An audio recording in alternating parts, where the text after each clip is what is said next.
Good morning. Morning. Morning. That's what I like. Lots of nice, bright, cheery faces. So, hello, lovely to see you all. Thank you for inviting me to speak to you today. My name's Louise. I'm here from Alzheimer Society, and we're going to be talking all things dementia for the next 15 minutes. So, Alzheimer Society, who are we? So, at Alzheimer Society, we're working towards a world where dementia no longer devastates lives. We do this by giving hope to those living with dementia today and providing hope and help for those today and those affected in the future. We're a charity made up of people with dementia, carers, trusted experts, campaigners, researchers, clinicians and more.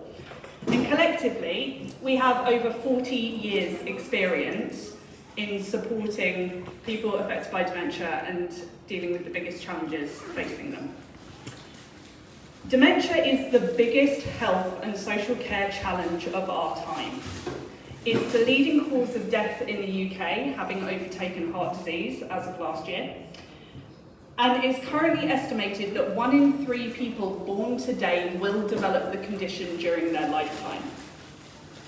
A third of people living with dementia are undiagnosed and facing the realities of the condition alone. But together we can change that. So a good place to start is,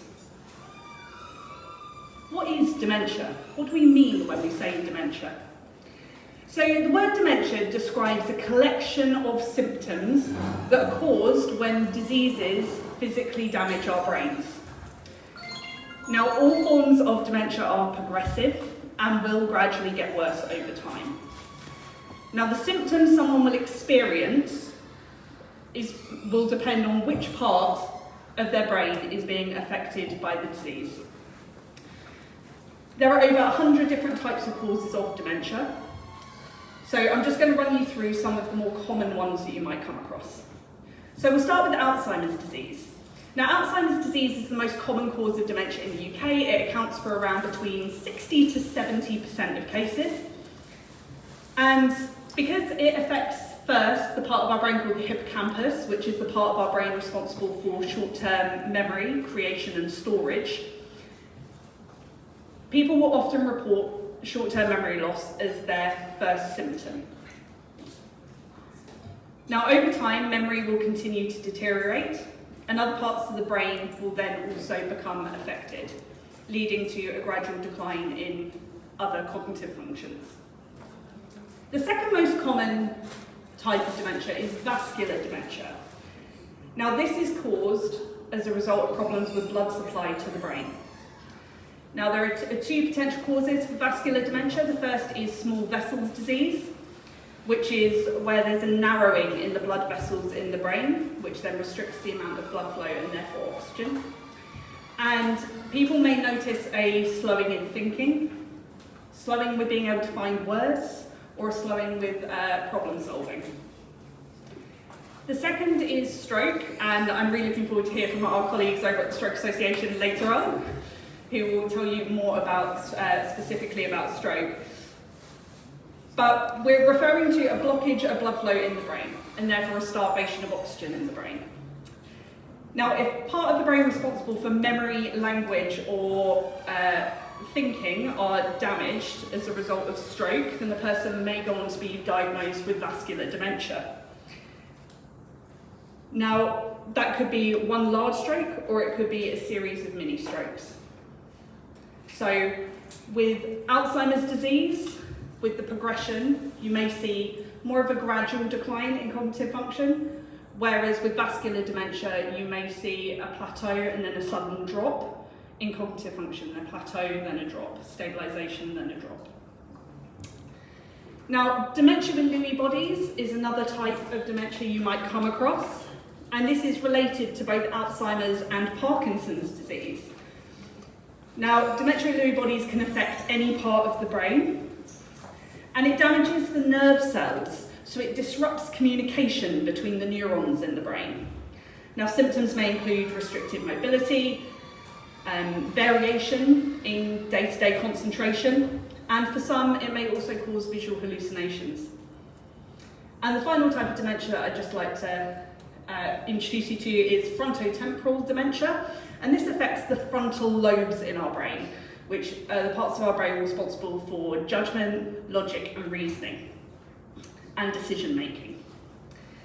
Now, if you'd like information on the various different types of dementia, we have some publications on the table today that you can take away, and you can find a lot more in-depth information on the Alzheimer's Society website. It's really important to note that hereditary dementias are rare. I often get asked about hereditary dementia. Hereditary dementia is quite rare, and typically a hereditary form of dementia you would see earlier onset and people in, say, their 40s to early 50s, and usually you would see that over multiple generations. So, currently there is no cure for dementia. However, research is promising, and we are starting to see the first ever breakthroughs in disease-modifying treatments. And I'm going to talk to you a little bit later on about why it's so important that all of us in this room get involved in dementia research. But we'll come on to that a little bit later. So, dementia symptoms. Now, here you can see a copy of our dementia symptoms checklist. This is a tool that was designed in partnership with the National Body of General Practitioners, of GPs. We've got some copies on our table, and this is designed to help you go through and understand the different potential symptoms of dementia, make note of whether you feel they are affecting you and to what degree, and it's designed for you to be able to take into a doctor's appointment to help you facilitate that conversation with your GP. So please do take a copy of one of these away with you later on today. So, possible dementia symptoms. Possible dementia symptoms. When we think of dementia, we often only think about memory loss, but that isn't the only symptom of dementia. So someone's communication might be affected. So you might find people switch words, substitute words. They might revert to their first language, or they might take longer to be able to formulate what it is they want to say or understand what is being asked of them. Have you ever had that sensation of a word just being on the tip of your tongue, but for the life of you, you just can't pull it forward? Well, someone might experience that 20, 30, 40, 50 times a day. Our brain controls our motor skills. So any damage in the brain as a result of dementia could impair our mobility. So that means we could develop difficulties walking, lifting and grasping objects. Sequencing. Our brain helps us perform tasks in the correct order. So people may suddenly develop difficulties with performing a sequence or following a process. So if we think about, for example, getting dressed in the morning, you might find someone putting their shoes on before they've put their trousers on, because the brain isn't able to sequence things in the right order. Changes in inhibition and behaviour. Our brain helps us understand social cues and norms. And if the part of our brain responsible for this is damaged, then people might not be able to correctly judge what is appropriate to do or say in any given situation. Patience, kindness, understanding and forgiveness are really important, because if someone gets it wrong because of their dementia, they haven't done it on purpose. Sensory processing. Our brain controls and makes sense of everything that we see, everything that we hear, everything that we feel, everything that we touch. And if the part of our brain responsible for interpreting that information is damaged, our brains may put 2 and 2 together and come out with 7. So for example, when we walk into most buildings, we'll often find a big black mat on the floor that we wipe our feet on when we come in. But if your brain is misinterpreting visual information, what else could that look like? A black hole? A hole in the ground. If you've got a tablecloth that's got a pattern of fruit embroidered on it, then again, if your brain is misinterpreting visual information, that fruit may appear 3-dimensional to you. So you might reach out to pick it up.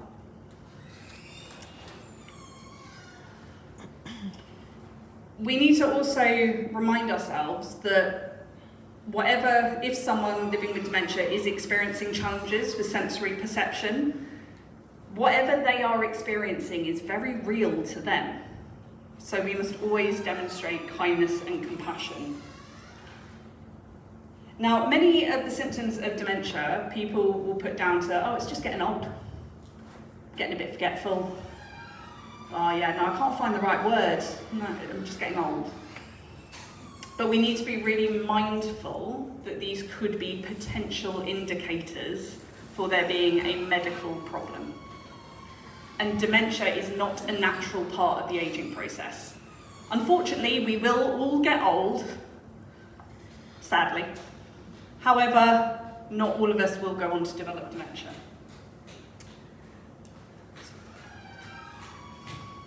So I'd like to talk to you about the modifiable risk factors for dementia. I'll read through these because I appreciate they're quite small on the screen. But would it surprise you to know that 45% of dementia cases could be prevented or the onset delayed by making changes in our everyday life? Does that surprise anyone? Yeah? So there was a piece of research funded by Alzheimer Society called the Lancet Commission, and this identified 14 modifiable risk factors for dementia. So these are 14 things that we can change in our life that could lower our risk of developing dementia or slow down the onset. So in early life, access to less education, 5% increase in risk. In midlife, hearing loss, 7% increase. High cholesterol, 7% increase. Depression, 3% increase. Traumatic brain injury, 3% increase. Physical inactivity, 2% increase. Diabetes, 2% increase. Smoking, 2%. Hypertension, so high blood pressure, 2%. Obesity, 1%. Excessive alcohol consumption, 1%. And then in our later life, social isolation in later life can increase our risk of 5%. Air pollution, 3%, and visual loss, 2%. Now, some of these risk factors disproportionately impact people of Black, African, and Caribbean heritage. So having diabetes increases dementia risk by 2%. Prevalence of diabetes in Black, African, and Caribbean communities is 3 times higher than in white populations. Diabetes is linked to insulin resistance, and when nerve cells in the brain become resistant to insulin, we see similar developments to Alzheimer's disease. Now, this won't happen with everyone who has diabetes, but the risk does increase the longer you live with the condition, and obviously if you're not managing your condition well. So healthy eating and exercise can reduce our risk of both developing diabetes and dementia. Hypertension is what we call high blood pressure, which increases risk of stroke, and I know the Stroke Association, again, we'll talk more about this later, and therefore increases risk of vascular dementia. So a balanced diet, exercise, maintaining a healthy weight, reducing our stress, so that means looking after our mental health. Shout out to Mind in the corner. All of these, also reducing our alcohol intake and stopping smoking, all of these things can reduce our risk. So if we reduce our blood pressure by lowering and as part of that, reduce our alcohol consumption and stop smoking, that's a dementia reduction of risk rate of 5%. Simple things can make a really big difference to our health. Now, the higher rates of these associated health conditions helps to explain why research shows that rates of dementia are 22% higher among Black people in the UK compared to white people. So again, it's something we just need to be really mindful of. And again, thinking about social isolation in later life, This is an ask from me to you. I would like everyone to think about how can we ensure that older people in our community remain connected to their community, to their faith, to their heritage, to their culture, because all of these things are so important for reducing dementia risk. And for those living with dementia, you can actually help slow the progression by supporting people in remaining mentally stimulated.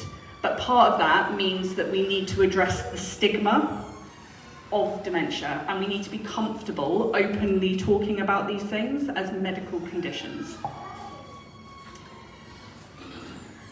I really quickly want to touch on Join Dementia Research. So Join Dementia Research is a matchmaking service, if you will, for participating in dementia research. When we talk about dementia research, people automatically think about clinical drug trials. But dementia research is so much broader than that. That's only a really small part of dementia research. So you could be, for example, if you wanted to join dementia research, you could sign, you don't require a diagnosis of dementia. We need samples of healthy brains too, and we need all aspects of community to be represented in research. Really, really important. Because if your community is not participating in research, anything that is produced as a result of that research is not going to be suitable for your community. We also know that different ethnicities metabolize some medication differently. So if we don't have people from different communities all participating in biomedical research either, then again, anything that's being produced may not be as effective for your community. So really important to get involved. As I said, this doesn't have to be about getting involved in clinical drug trials. I'm registered for Joint Dementia Research, and I get matched with, I'm matched with a study that asked me to spend 15 minutes once a year for 5 years filling out a survey. Really not a huge ask on my time, but it enables clinicians to then, and researchers to understand what does natural brain progression look like, or what might my lifestyle and my health status, what might that be, impact might that be having on my future dementia risk. So please do go to have a look at Joint Dementia Research. You can just Google Joint Dementia Research. And at Alzheimer Society, we do have some members of staff who are a dedicated team to talking to you more in depth about the different types of research that you can get involved in, which might be social research, by the way, as well as medical. So why is it so important that you're aware of dementia? Now, if there are around 3,500 people with dementia in Watford, and 6.3% of Watford's population identified as Black African or Caribbean, according to the 21 census, if we include the additional risk factor, I ran the maths, and the numbers are, that's 269 people from your community who are currently living with dementia. In Watford, specifically in Watford. So what's the likelihood that you're going to bump into that person, bump into their family, bump into their carer? Again, it's really important that we have an understanding and that we are working to open up conversation in our community and make it comfortable for people to reach out into our community to ask for support.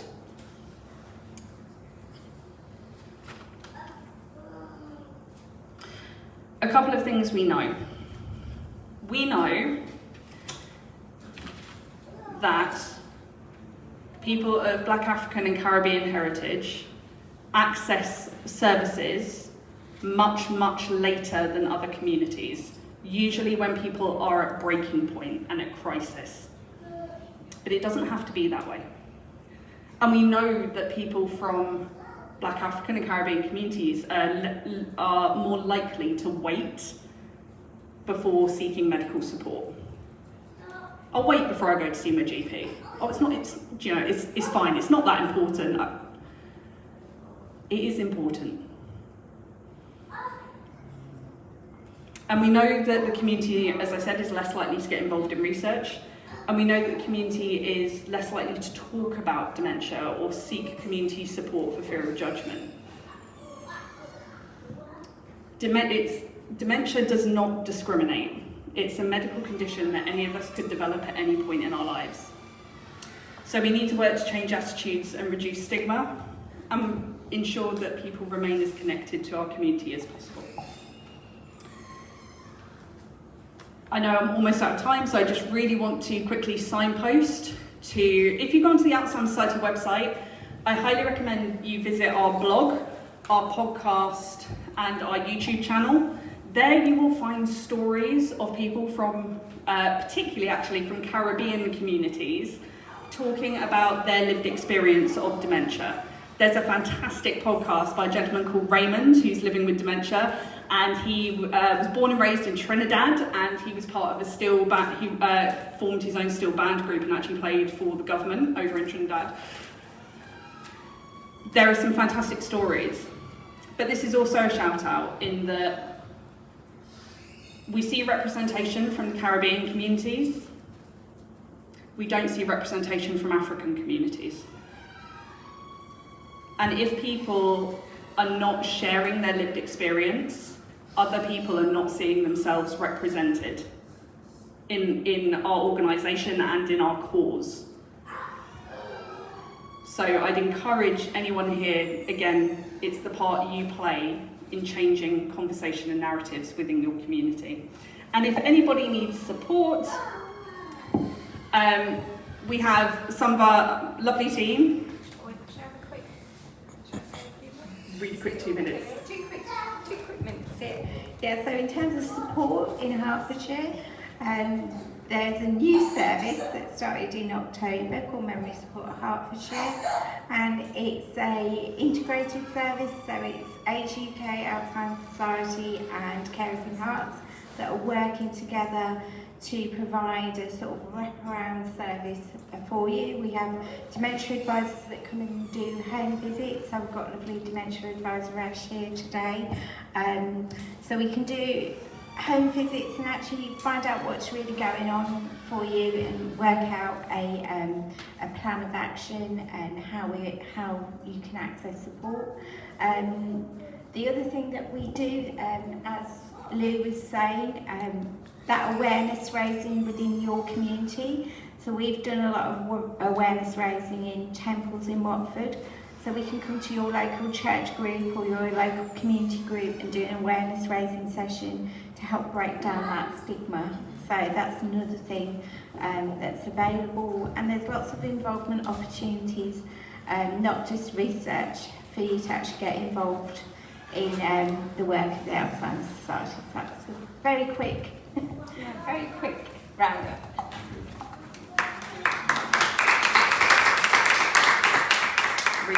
One final point, if there's anyone here who is currently supporting someone affected by dementia, I cannot recommend enough culturalappropriateresources.com. They have a whole host of archived videos and stories taken from across the Caribbean islands.